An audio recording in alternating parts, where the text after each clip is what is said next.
দেখতো জামাত ইসলামকে, এই তরুণরা কিন্তু সেটা দেখে না। এই তরুণদের জন্মই হয়েছে অনেক পরে, তারা বুঝ হওয়ার পরে দেখেছে যে বাংলাদেশে একটা দল রাজত্ব করে, সেটা আওয়ামী লীগ, এবং তারা দেখেছে জামাত ইসলাম মার খায়, খুবই নিরীহ, এরা একটু মসজিদে যায়, এরা নামাজ পড়ে, এরা লুকিয়ে থাকে, আওয়ামী লীগ হওয়ার ভান করে।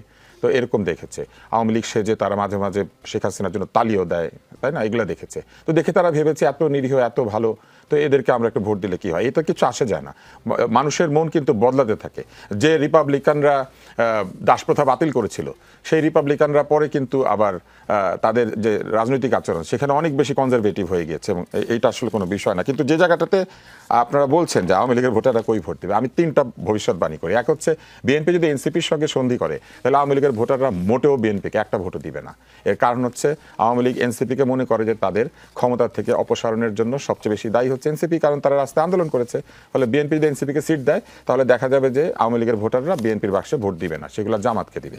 দ্বিতীয় হচ্ছে, আওয়ামী লীগের ভোটাররা দ্বিতীয় যে কাজটা করবে, তারা লোকালি সিদ্ধান্ত নিবে, যে এলাকায় আওয়ামী লীগের লোকের সাথে যে দলের বন্ধুত্ব আছে তারা সেইভাবে ভোট দিবে। তৃতীয় হচ্ছে, তারা কিছু প্রতিশ্রুতির ভিত্তিতেও ভোট দিবে। তারা চিন্তা করবে যে আমাদেরকে জিতলে পরে কে প্রোটেকশন দিবে বলেছে, কে আমাদেরকে মারবে না বলেছে, তাহলে তাদেরকে একটু দিবে। কিছু লোক দিবে আত্মীয়তার ভিত্তিতে, কারণ আপনি নিশ্চয়ই জানেন আওয়ামী লীগ এবং বিএনপির মধ্যে ক্রস রিলেশনশিপ আছে। এই দল দুটি একটা আরেকটার সঙ্গে অনেকভাবে জড়িত ছিল এক সময়। ফলে এদের একজনের সঙ্গে আরেকজনের বিয়ে শাদী, বন্ধুত্ব, এলাকাতে আত্মীয়তা, এগুলো কিন্তু একদম নষ্ট হয়ে যায়নি। ফলে এইভাবেও কিছু সিদ্ধান্ত হবে। আর এর বাইরে আরেকটা সিদ্ধান্ত হবে, সেইটা কি? সেইটা হচ্ছে, এই যে যারা ভোট দিচ্ছে না, এই যা বলা হচ্ছে না যে 30-35 ভাগ লোক বলেছে যে আমরা বলবো না কাকে ভোট দিব, এই বলবো না দলের মধ্যে কিন্তু অধিকাংশই আওয়ামী লীগের লোকজন। এই কারণে যে বলবো না, এই ভয় কাকে পেতে হচ্ছে? আপনার কি মনে হয় 20 থেকে 35 বছর বয়সীরা সবচেয়ে সাহসী অংশ এই সমাজের? তাহলে সে যখন বলে বলবো না, তার মানে এইখানে প্রচুর ভোটার আছে যারা আসলে একটু একটু আওয়ামী ঘাসা। এখন এরা কি করবে? এরা হয় ভোট কেন্দ্রে যাবে না, আর যদি ভোট কেন্দ্রে যায় তাহলে এরা ওই রাজনৈতিকভাবে কিন্তু আওয়ামী লীগের পরিপক্কতা অন্যান্য লোকাল দলগুলির চাইতে একটু বেশি, কারণ এরা সারাক্ষণ এই পলিটিক্সের মাধ্যমে টাকা পয়সা কামিয়েছে গত 16 বছর ধরে। ফলে এদের কিন্তু এই বিষয়ে অনেক অভিজ্ঞতা আছে। এরা কি করবে জানেন? এরা ওই মুহূর্তে সিদ্ধান্ত নেবে যে তারা কাকে ভোট দিলে তাদের রাজনীতি ফেভারেবল হবে। ফলে আমি বলি আপনাকে, তারা যেটা করবে, যেখানে জামাতের অনেক শক্তিশালী ক্যান্ডিডেট আছে সেইখানে ওরা তাদেরকে হারাবে, কিন্তু যেখানে যে আমাদের দুর্বল ক্যান্ডিডেট আছে এরকম দু একটা জায়গায় তাদেরকে জিতাই দিবে। তারা মূলত একটা খেলবে বলে আমার ধারণা, এবং এই খেলাটা বন্ধ করতে পারা যেত যদি তারা প্রকাশ্যে থাকতো। প্রকাশ্যে যে থাকে না, তাকে আটকানো খুব কঠিন হয়। এটা তো আওয়ামী লীগ তাদের ক্ষমতা হারিয়ে প্রমাণ করেছে। সবাইকে গর্তে ঢুকিয়ে দিয়েছে, পরে গর্ত থেকে যেই বের হয়েছে মনে হয়েছে আমার ব্যাং, সবাইকে নিয়েছে, পরে নিজেরা গর্তের মধ্যে ঢুকে গিয়েছে। এই জন্য প্রকাশ্য রাজনীতি সবসময় ভালো, গোপনে থাকা কিন্তু ঝামেলা। ফলে কাউকে রাজনীতি করতে দেওয়াটাই ভালো, না করতে দিলে অসুবিধা হয়। কিন্তু এর মানে এই না যে আমি মনে করি যে আওয়ামী লীগকে আগামীতে ইলেকশন করতে হবে অথবা স্বৈরাচারকে ফিরে আসতে হবে বা স্বৈরাচারকে পুনর্বাসনের প্রক্রিয়া চলছে। আমি আপনাকে একটা জিনিস বলি, কেউ কাউকে নিষিদ্ধও করতে পারে না, পুনর্বাসিতও করতে পারে না। রাজনৈতিক দল সবসময় আসেও জনগণের সমর্থনে, যায়ও জনগণের সমর্থন হারিয়ে। এটাই হচ্ছে বলেন, আর সম্পর্কের স্থিতিশীলতাই বলেন, এটি আমাদের পররাষ্ট্র মন্ত্রণালয় মূলত এটার তদারকি করে থাকে। ফলে আমি পররাষ্ট্র উপদেষ্টার কথাই বিশ্বাস করব। আর এই যে হঠাৎ করে বলে দেওয়া, এই ধরনের ভবিষ্যৎবাণী করা, এইটা কিন্তু আসলে প্রেস উইংয়ের কাজ না। প্রেস উইংয়ের কাজ হচ্ছে প্রধান উপদেষ্টা এবং সরকারের যে বক্তব্য আছে, শুধু সেই বক্তব্যগুলি সুন্দর ভাষায় মানুষ বোঝে সেইভাবে আমাদের কাছে তুলে ধরা। ব্যক্তিগত মতামত যদি দেখেও তাহলে তো এটা হবেই। আমরা এর আগে দেখেছিলাম ভারতের সঙ্গে নাকি অনেক চুক্তি বাতিল করা হয়েছে, উপদেষ্টা বললেন যে না, সেরকম কিছু হয় নাই। আমরা শুনেছিলাম সব চুক্তি খতিয়ে দেখে সব বন্ধ করে দেওয়া হচ্ছে। আমরা দেখলাম আদানির কাছ থেকে আরও বেশি বিদ্যুৎ কেনা হচ্ছে। আমি মনে করি যে কিছু কিছু ক্ষেত্রে তথ্যগতভাবে ভ্রান্তি এড়ানোর জন্য অথবা সমস্যা এড়ানোর জন্য এই ধরনের মন্তব্য না করাই উচিত, যেহেতু এটি দুই দেশের মধ্যে পররাষ্ট্র মন্ত্রণালয় এবং আইনি একটি আদান প্রদানের বিষয়। সেক্ষেত্রে প্রেস উইং এই তথ্যটা পররাষ্ট্র উপদেষ্টার কাছ থেকে নিয়ে কিন্তু এটা প্রদান করার কথা, কিন্তু তারা সেটা না করে তাদের রিপ্রেজেন্ট করার কথা উপদেষ্টা মণ্ডলীকে এবং উপদেষ্টাকে, সেটা না করে তারা নিজের বক্তব্য দিয়ে দিচ্ছেন এবং পরে উপদেষ্টারা সেটার সঙ্গে তর্ক করছেন। জি, ব্যারিস্টার রুমিন ফারহানা, আমি আপনাকে শেষ সময়টুকু পুরোটুকু দিব বলে কয়েকটি প্রশ্ন জমিয়ে আপনার কাছে আসলাম। যে পরিস্থিতির কথা আপনি বলছেন, বিভিন্ন হিসেবের কথা বলছেন, যদি আপনাদের ভারপ্রাপ্ত চেয়ারম্যান তারেক রহমান দেশে ফিরতে না পারেন আসলে তফসিলের আগে অথবা নির্বাচনের আগে, অনেকগুলো ইকুয়েশন তো আপনি বললেন, দলের কোনো ব্যাকআপ প্ল্যান আছে? নিশ্চয়ই আছে, এবং আমি বিশ্বাস করি আমাদের নীতি নির্ধারণী মহল যারা আছেন তাদের কাছে এই ব্যাকআপ প্ল্যান আছে এবং দল সেইভাবেই আগাবে। দেখুন, 17 বছরে তো নানানভাবে চেষ্টা করা হয়েছে দলটিকে ভেঙে ফেলার, শতচ্ছিন্ন করে ফেলার। আমরা তো প্ল্যান করে এগিয়েছি এবং অনেক সময় মনে হয়েছে যেটা অবিশ্বাস্য, দেশের বাইরে থেকে এত বড় একটি দলের নেতৃত্ব দেওয়া এবং এত বড় একটি দলকে পরিচালনা করা, সেটাও সফলতার সাথে আমরা করতে পেরেছি। সো এখন যেটুকু বাধা আছে আমার মনে হয় না সেটা খুব বড় হয়ে সামনে আসবে। নির্বাচন নিয়ে, ইলেকশন নিয়ে আপনি যে কনফিউশনের কথা বললেন, সন্দেহের কথা বললেন, যদি ফেব্রুয়ারিতে নির্বাচন না হয়, সেটার জন্য বিএনপি যেহেতু এখন সবচেয়ে বড় দল, বিএনপির ব্যাকআপ প্ল্যান আছে? আমি বিশ্বাস করি আছে, কারণ যেহেতু চারপাশ থেকে এই আওয়াজটা আসছে এবং কেউ সরকারের কোনো কথা বিশ্বাস করছে না। আপনার ঠিক আগের প্রশ্নটি এটি ছিল তুষার ভাইকে, যে আমরা আসলে কার কথা, মানে জনগণ আসলে কার কথা বিশ্বাস করবে। সরকারের মহল থেকেই এত রকম কথা হয়, বিকজ ইট স্টার্টেড ফ্রম প্রধান উপদেষ্টার বলা যে 100 বছর মানুষ আমাকে ক্ষমতায় দেখতে চায় থেকে শুরু করে এই ফেব্রুয়ারি নির্বাচনের তফসিল ঘোষণা, এক একবার এক এক কথা, এক এক উপদেষ্টার এক এক কথা, মানুষ তো কনফিউজড বটেই। তো যতক্ষণ পর্যন্ত না আসলে ঘটনাটি ঘটে যাচ্ছে, তার আগ মুহূর্ত পর্যন্ত আমাদের বলার কোনো উপায় নাই যে ঘটনাটি আসলে অমুক সময় ঘটতে যাচ্ছে। জি, এই নভেম্বর 2025-এ এসে বিএনপির কি মনে হয় সবচেয়ে বড় দল হিসেবে বিএনপি যদি নির্বাচনটা 5ই আগস্টের পরপরই, মানে 3 মাসের মধ্যে আদায় করে নিতে পারত, তখন বলটা আসলে বিএনপির কোর্টেই থাকতো? এখন আর বল আপনাদের কোর্টে নেই, ব্যারিস্টার রুমিন ফারহানা? আপনার মনে আছে যখন 5ই আগস্টের পর প্রথম জনসমাবেশ করলো বিএনপি, সেখান থেকে কিন্তু বিএনপি বলেছিল 3 মাসের মধ্যে একটি নির্বাচন দিতে হবে, এবং তখন যেভাবে বিরোধিতার মুখে বিএনপিকে দল হিসেবে পড়তে হয়েছে, as if BNP July spirit তো ধারণ করেই না, জুলাই নস্যাৎ করবার জন্য এবং ক্ষমতায় যাবার জন্য বিএনপি উদ্গ্রীব হয়ে আছে। মুশকিলটা কি জানেন, আমরা পলিটিশিয়ানরা হয়তো যেটা ফোরসি করতে পারি সেটা সাধারণ মানুষের, কারণ তারা তো পলিটিক্সের ফিল্ডে নাই, ফিল্ডে না থাকলে তো স্বাভাবিকভাবেই আপনার পক্ষে 24 ঘন্টা একটা মানুষ যেটা চর্চা করছে সেই বিষয়টি যতটা ভালোভাবে উপলব্ধি করবে, যে মানুষটি হয়তো সেই বিষয়ের মধ্যেই নাই, তার অন্য কোনো পেশা আছে, অন্য কোনো জীবিকা আছে, তার পক্ষে তো সেটা বোঝা মুশকিল।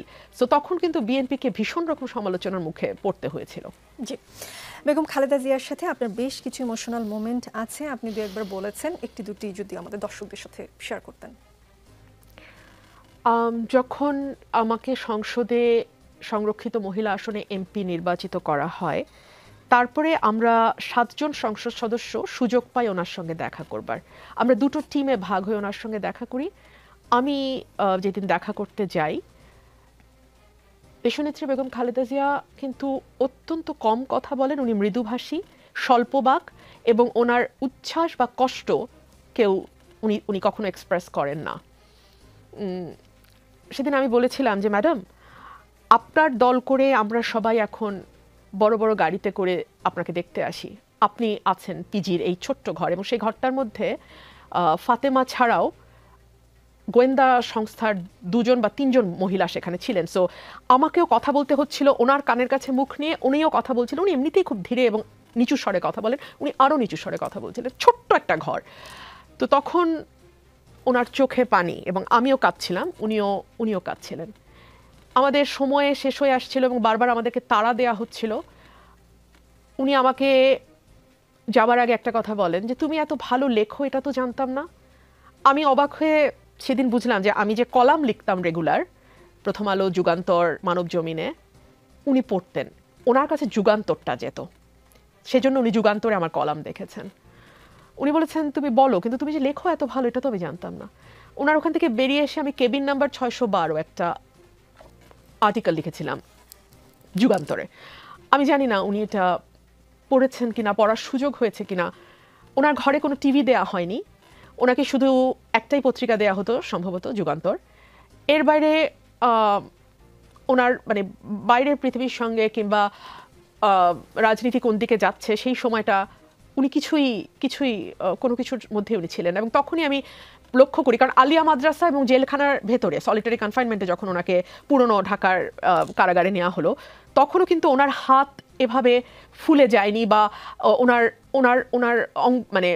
ফিজিক্যাল মুভমেন্টটা এরকম ছিল না। আমি বারবার বলেছি যে মানুষটি গাড়িতে হেঁটে উঠে উনি কারাগারে গেছেন, সেই মানুষটি কেন হুইল চেয়ার হয়ে গেল। এবং যখন পিজিতে আমি ওনাকে দেখতে গেলাম, উনি তখন আরো অনেক ফ্র্যাজাইল হয়ে গেছেন, আরো অনেক ভঙ্গুর। ওনার চাইলেও নতুন বিএনপি তৈরি করেছিল, কিন্তু শেষ পর্যন্ত সেই সময় কিন্তু বেগম খালেদা জিয়া দলের দায়িত্ব নিতে তিনি বাধ্য হন, এবং ওই সময়ও কিন্তু জনগণ বেছে নিয়েছে যে কে নেতা হবে, কে নেত্রী হবে, এবং শেষ পর্যন্ত বিএনপির মূল ধারায় টিকে গিয়েছে। এরপরেও কিন্তু আপনি দেখবেন আওয়ামী লীগ এবং বিএনপির বিভিন্ন সময়, যেহেতু বড় দল, সেখানে নেতৃত্বকে চ্যালেঞ্জের মুখোমুখি হতে হয়েছে, কিন্তু দলের সদস্যবৃন্দ, সাধারণ সদস্য যারা, তারা এবং জনগণ, এই দুই পক্ষ যাকে নেতা হিসেবে চায়, শেষ পর্যন্ত তিনি নেতা হিসেবে থাকতে পারেন। ফলে যদি কোনো বিদেশিরা এই চেষ্টাটা করেন, তাহলে আমি বলবো বিদেশিরা অতীত বিভিন্ন দেশে এই কাজ করতে গিয়ে ব্যর্থ হয়েছেন, এইখানেও ব্যর্থ হবেন, কিন্তু মাঝখানে জনগণকে অনেক খেসারত দিতে হবে। আর দ্বিতীয় যে জায়গাটি, সেটি হচ্ছে যে এইরকম কোনো একটি খবরাখবর যদি তাদের কাছে থেকেই থাকে, তাহলে একই ঘটনা, যে কোথা থেকে এই খবরগুলি পাওয়া যাচ্ছে, কারা এটা বদলাতে চাচ্ছেন, এই বিষয়গুলো আমাদের জন্য জানা দরকার। তবে এই কথা ঠিক, যেটা একটু আগে মুস্তাফা ফিরোজ বলেছেন, যে এই ধরনের অবস্থায় কিছু কিছু মহল আছেন, তারা সবসময় সুযোগ নিতে চান, কারণ তারা তো আর জনসমর্থন নিয়ে, জনগণকে সাথে নিয়ে ক্ষমতায় আসবেন না, নির্বাচনও করবেন না, অথবা নির্বাচন হলে তাদের ভরাডুবি হবে। সুতরাং তারা চান যতভাবে পারা যায় নানান রকম কলা কৌশল করে ক্ষমতাকে দীর্ঘায়িত করতে, অথবা নিজেরা ক্ষমতার ভাগ পেতে। এই বিষয়টা কিন্তু আমরা আগেও দেখেছি, বাংলাদেশের রাজনীতিতে চেষ্টা হয়েছে, এবং এই চেষ্টা যারা করেছিলেন তারাই সবচেয়ে নিরাপদে আছেন। কিন্তু সবসময় আপনি লক্ষ্য করবেন যে বিভিন্ন সময় সরকার বদল হয়েছে, কিন্তু যারাই চেষ্টাগুলি করেছেন তারা আবার দেখা যায় সরকার বদল হলে বিভিন্ন জায়গায় উঠে পড়েন, নানান রকম ভাবে সমঝোতা করে ফেলেন, অথবা বিদেশে কোথাও চলে যান, সেখানে নিরাপদে থাকেন। তাদের খুব একটা কিন্তু ক্ষয়ক্ষতি হয় নাই কখনো, ফলে তারা ভালোই আছেন। ফলে তারা যদি ওরকম চেষ্টা এখনো করেন, করতে পারেন, এটা খুব অস্বাভাবিক কিছু। তারা ভবিষ্যতে ভালো থাকবেন। ব্যারিস্টার রুমিন ফারহানা, তারেক রহমানের পোস্টের শেষ লাইন, রাজনৈতিক বাস্তবতার এই পরিস্থিতি প্রত্যাশিত পর্যায়ে উপনীত হওয়া মাত্রই স্বদেশ প্রত্যাবর্তনে আমার সুদীর্ঘ উদ্বিগ্ন প্রতীক্ষার অবসান ঘটবে বলেই আমাদের পরিবার আশাবাদী। রাজনৈতিক পরিস্থিতি কি বিএনপির অনুকূলে নেই? যদি নাই থাকে, সেটা কারা নিয়ন্ত্রণ করছে? আপনাকে অসংখ্য ধন্যবাদ। দেখুন, বাংলাদেশের টানেলের অন্ধকারের শেষ লাইটটা যদি আমরা চিন্তা করি, সেটা এই মুহূর্তে বিএনপি এবং বিএনপির নেতৃত্বে থাকা দেশনেত্রী বেগম খালেদা জিয়া এবং তার সন্তান জনাব তারেক রহমান। দেশনেত্রী বেগম খালেদা জিয়ার শারীরিক অবস্থা অত্যন্ত সংকটাপন্ন, এবং এটা বারবারই গত ৩-৪ দিন ধরে এটাই বাংলাদেশের একমাত্র খবরে পরিণত হয়েছে। এবং যেহেতু দলের দায়িত্ব 2018 সাল থেকে এখন পর্যন্ত 25-এর শেষ পর্যন্ত জনাব তারেক রহমানের হাতেই আছে, সুতরাং যারা চায় না যে বাংলাদেশটা একটা স্থিতিশীলতার দিকে যাক, যারা চায় না বাংলাদেশে গণতান্ত্রিক উত্তরণ ঘটুক, যারা চায় না বাংলাদেশে একটি নির্বাচিত সরকার আসুক, যারা চায় না বাংলাদেশের রাজনীতি যেই গণতান্ত্রিক পথযাত্রা শুরু করেছিল 90-এর দশকে, হোঁচট খেয়েছে ডেফিনেটলি, কিন্তু সেখান থেকে আবার উঠে দাঁড়াক, এবং যারা চায় বাংলাদেশটি আফগানিস্তান বা অন্যান্য রাষ্ট্রের মতো ব্যর্থ রাষ্ট্রে পরিণত হোক, তাদের জন্য এখন সবচেয়ে বড় বাধা হচ্ছেন জনাব তারেক রহমান। সো জনাব তারেক রহমানের থ্রেটটা কেবলমাত্র যে দেশের ভেতরেই আছে তা নয়, দেশের বাইরেও তার জন্য নানান রকম থ্রেট আছে। আমাদের উপমহাদেশের রাজনীতির দিকে যদি আমরা তাকাই, আমরা দেখব ইন্দিরা গান্ধীকে অ্যাসাসিনেট করা হয়েছে। তার পুত্র রাজীব গান্ধী যখন নির্বাচনের আগে তিনি যখন একটা জনসভায়, পথসভায় যাচ্ছিলেন, তাকে বারবার নিষেধ করা সত্ত্বেও তাকে মালা পরাতে বা প্রণাম করতে যেই নারী চাচ্ছিলেন, তাকে তিনি আসতে দেন, এবং তার ফলশ্রুতি আমরা দেখেছি তাকে হারাতে হয়েছে ভারতের রাজনীতি থেকে। আমরা দেখেছি বেনজির ভুট্টোর পরিণতি। আমরা যদি বাংলাদেশের দিকে তাকাই, বঙ্গবন্ধু শেখ মুজিবুর রহমান এবং শহীদ প্রেসিডেন্ট জিয়াউর রহমান দুজনের কেউ কিন্তু তাদের রাজনৈতিক জীবন শেষ করতে পারেন নাই, মধ্য অবস্থাতেই তাদেরকে সরিয়ে দেওয়া হয়েছে। সুতরাং আমাদের এই উপমহাদেশের রাজনীতি, এবং এখন last but not the least, Imran খানের অবস্থা কি আমরা জানি না। এটা নিয়ে নানান রকম কানাঘুষো আছে, কিন্তু আসলে ওনার কি অবস্থা উই ডু নট নো। নানান রকম কথা শোনা যাচ্ছে। সেই জায়গা থেকে আপনি যদি দেখেন, বাংলাদেশের রাজনীতিতে জনাব তারেক রহমান এখন আর কেবলমাত্রই বিএনপির কাণ্ডারি বা কেবলমাত্রই বিএনপির দলের প্রধান হিসেবে যদি আমরা দেখি, আমরা ভুল করব। তিনি বাংলাদেশের প্রগ্রেসিভ পলিটিক্সের, তিনি বাংলাদেশের গণতান্ত্রিক ধারার, এবং তিনি বাংলাদেশে একটা মধ্যপন্থার রাজনীতি আগামীতে টিকতে পারবে কি পারবে না, সেটা অনেকখানি নির্ভর করে তারেক রহমান সুস্থভাবে বাংলাদেশের রাজনীতিটি করতে পারবেন কিনা। সুতরাং তার দেশে ফিরে আসবার প্রশ্নটি কেবলমাত্র তার একক ব্যক্তিগত সিদ্ধান্ত, কিংবা তার ভীষণ রকম অসুস্থ স্বাস্থ্য সংকটে থাকা মায়ের পাশে তার দাঁড়ানোর চেয়ে অনেক বড় প্রশ্ন হয়ে দেখা দিয়েছে বাংলাদেশের রাজনীতির গতি প্রকৃতি, এবং সেই সঙ্গে বাংলাদেশের মানুষের ভাগ্য, বাংলাদেশের ভাগ্য কোন দিকে যাবে, সেটার সঙ্গে তার ফেরা না ফেরার একটা ওতপ্রোত সম্পর্ক আছে। জি, মুস্তাফা ফিরোজ, বিবিসির যে রিপোর্টের কথা বলছিলাম, সেই রিপোর্ট বলছে সেনা সমর্থিত তত্ত্বাবধায়ক সরকারের সময় শেখ হাসিনা ও খালেদা জিয়াকে রাজনীতি থেকে সরে যেতে বাধ্য করার কথিত উদ্যোগ বাংলাদেশের রাজনৈতিক মহলে -2 ফর্মুলা হিসেবে পরিচিত। সেই রিপোর্ট রিপোর্টে মহিউদ্দিন আহমদ বলছেন -2 নিয়ে যত কথা বলি না কেন তখন আসলে এজেন্ডা ছিল -4। সেটা ছিল দুই পরিবারের ধারাবাহিক শাসনের বিরুদ্ধে একটা ব্যবস্থা নেওয়া। এর মধ্যে মাইনাস হয়ে গেছে শেখ হাসিনা পরিবার, বাকি অর্ধেকের মধ্যে খালেদা জিয়া অসুস্থতার কারণে নিষ্ক্রিয়, ফলে বাকি থাকলেন তারেক রহমান। তবে তারেক রহমানের দেশে ফেরার অনিশ্চয়তা শেষ পর্যন্ত -4-এ গড়ায় কিনা সেটি সময়েই জানা যাবে। -4-এর আশঙ্কা দেখেন কিনা মোস্তফা ফিরোজ? না, সেই আশঙ্কাটা তো আমি উড়ায়ও দিচ্ছি না, কারণ যেখান থেকে খবরগুলো আসছে এবং তারেক রহমানের স্টেটমেন্টের মধ্য দিয়ে কিন্তু সেটা কিন্তু পরিষ্কার, তিনি ইঙ্গিতও দিয়েছেন। সেই ইঙ্গিত থেকেই বিশ্লেষণ চলে, যেহেতু সুনির্দিষ্ট তথ্য দেখেন জয়ও কিন্তু আজকে দূরবর্তী অবস্থান থেকেও বলতে পারেননি যে কারা তারা, সেই আন্তর্জাতিক মহল কারা, সেখানে তিনিও কিন্তু বলেননি। তারেক রহমান ইঙ্গিত দিয়েছেন, একই ব্যাপার। তো আমরাও কিন্তু যেটাই বলি না কেন সবই আকারে ইঙ্গিত দিয়ে বলবো। তবে নিশ্চয়ই এই খেলা তো সেই 1-11 থেকেই শুরু হয়েছে, -2 ফর্মুলা, -2-র সাথে -4, মানে মোট কথা দুটি প্রধান রাজনৈতিক দলকে কেন্দ্র করেই এই ফর্মুলাগুলো আবর্তিত হচ্ছে। তো দুর্ভাগ্যজনক হচ্ছে যে এই ফর্মুলার একটা অংশ, যেমন আওয়ামী লীগ নিজেই এটা বরণ করে নিয়েছে, নিজেই এমন একটা শাসন ব্যবস্থা চাপিয়েছে যে সেই শাসনের এমন পতন ঘটেছে যে সেখান থেকে আর কেউ যে তাকে তুলে নিয়ে আসতে পারবে সেই অবস্থাটা রাখেনি। তো বিএনপি খুব কেয়ারফুলি, যেটা আমাদের ব্যারিস্টার আপা বলছিলেন, যে একটা মধ্যপন্থা পথ নিয়ে তারা এগোচ্ছে, এবং এটাও কিন্তু বিপজ্জনক। কারণ এটার বিপজ্জনক আমরা গত 1 বছরের দেখলাম, নানা রকম শক্তি, মব কেন্দ্রিক যে শক্তিগুলো চেপে বসছে, এবং আরও অনেকগুলো শক্তি তার সাপোর্টে আছে, যারা কিন্তু আসলে নির্বাচন চায় না। যখনই নির্বাচন চাইবে না, যখনই মনে করা হবে যে সংস্কার চলতে থাকুক, এটা হোক ওইটা হোক, তখনই বুঝবেন যে এখানে